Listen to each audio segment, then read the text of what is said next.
இடுக்கண் வருங்கால் நகுக, துன்பம் வரும் வேலையிலே சிரிங்கன்னு சொல்லியிருக்காங்க. இப்போ கூட ரீல்ஸ்லையும் ஷார்ட்ஸ்லையும் சொல்கிறாங்க, எப்பவுமே புன்முறுவலோடு இருந்தால் ரொம்ப நல்லது, முகத்தில் புன்முறுவல் வச்சுக்கணும்னு சொல்லி. ஆனால் சும்மா ஒன்றுமே இல்லாமல் முகத்தில் புன்முறுவலாக வச்சுக்கிறது ஒரு முடியாத காரியம். அப்போது ஏன் துன்பம் வரும் வேலையில் ஏன் சிரிக்கணும் அப்படின்னா, மனிதன் முந்தைய காலங்களில் நிறைய முற்பிறவிகளில் முந்தைய காலம் நிறைய பாவம் பண்ணிருக்கு. அந்த பாவங்கள் இந்த பிறவியில இப்போ நம்ம அனுபவிக்கிற போது அது துன்பங்களா இருக்கு. பாவங்களை நம்ம அனுபவிக்கிற போது அது துன்பங்களா இருக்கு. அப்போ ஒரு மனிதன் இன்பத்தை அனுபவிக்கிற போது அவன் பாவம் செய்யறான்.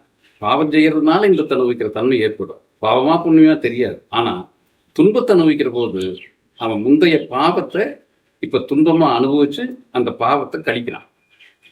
அப்ப நாம் அனுபவிக்கக்கூடிய துன்பம் முந்தைய பாவத்தினுடைய விளைச்சல் தான்.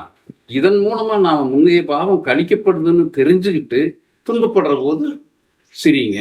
நீங்க துன்பப்படுறது முந்தைய பாவத்துக்கான கணக்கு தான் சொல்லி உங்க பாவம் குறையுதுங்கிற அடிப்படையில நீங்க மகிழ்ச்சி பட்டுங்க, சிரிங்கன்னு சொல்றேன்.